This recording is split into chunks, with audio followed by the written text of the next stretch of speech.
Hi guys.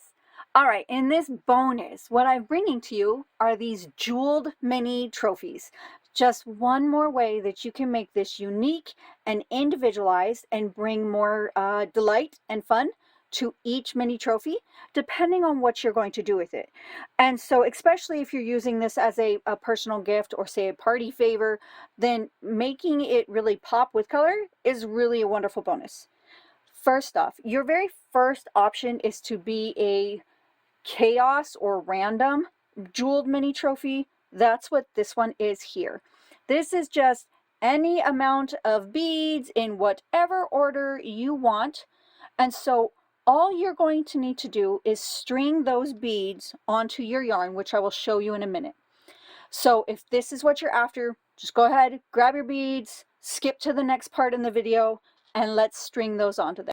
But if you are instead making a patterned version, you want this to look a certain way, then we need to talk about how you organize your beads, because that is your first step. So you have to answer a couple of quick questions, and we have to work from the end of the pattern to the beginning of the pattern. One of the last things you make is this bottom, this rim. Let's see, in the pattern is just called the bottom, the base of the bottom. So, do you want beads on this spot? If yes, there are 30 stitches. Are you going to have a bead on every stitch, or are you going to space them out?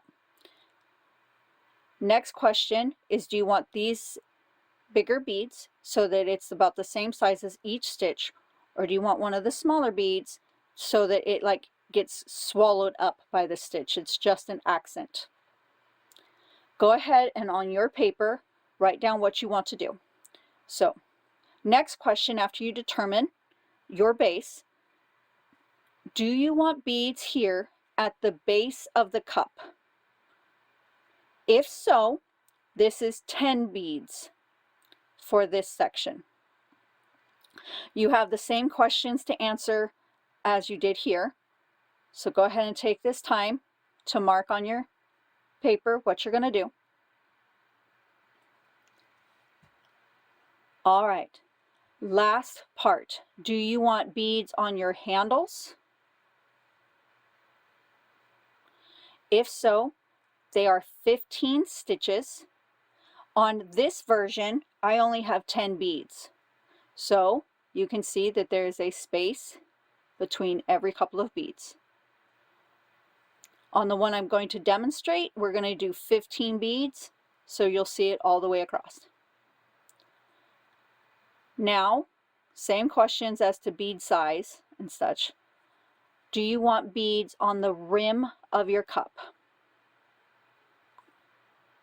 And then same questions. How many? Here, each half of the rim is 10 stitches. Do you want one in every stitch? What size beads? After you've written down what you specifically want for your mini trophy, then we start working from the end of the pattern towards the front. Let me show you. For this one that I'm going to demonstrate, we are going to put beads here at the bottom, the base of the cup, both handles, and the entire rim. What I've done is I've chosen a pattern of 5, so yellow, orange, pink, blue, bright green, and then I just keep repeating that pattern: yellow, orange, pink, blue, bright green. Reference point really quick on this one, it is 5 different colors of beads, but once I finished a section of 5, I went backwards, so blue was always by blue, and then I'd start the pattern again, yellow was by yellow. You have this in your bonus notes, you have this in your bonus notes. This is version A, this is version B. Okay, so I want the beads across the bottom. I have laid out 30, let me zoom out. I've laid out 30 beads. Next, we work on the base of the cup. I have laid out my 10 beads. Then I'm doing the rim and the handles. We finish with the section of the rim. There are 10 beads. We complete the second handle. There are 15 little beads.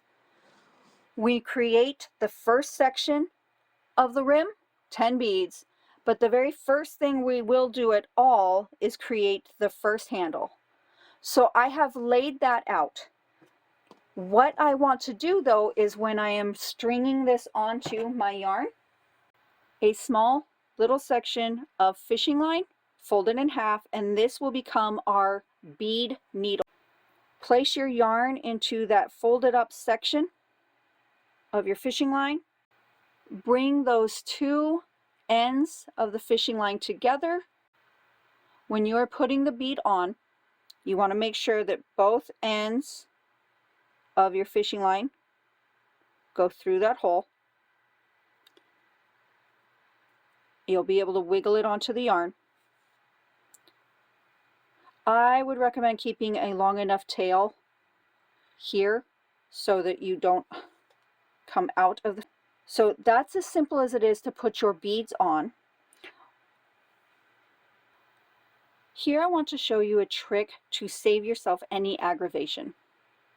You can string on all the beads at once, which is just fine, but because the beads need to be on the yarn before you're even crocheting, you're going to find yourself constantly needing to move the beads out of the way while you crochet. So I would suggest right at the get-go to start pulling out your yarn and getting these beads quite a ways back. And these are going to be used at the very bottom, right? So after you've done that, the next trick I've learned is it's really easy to move 5 beads in one moment, like you saw me do.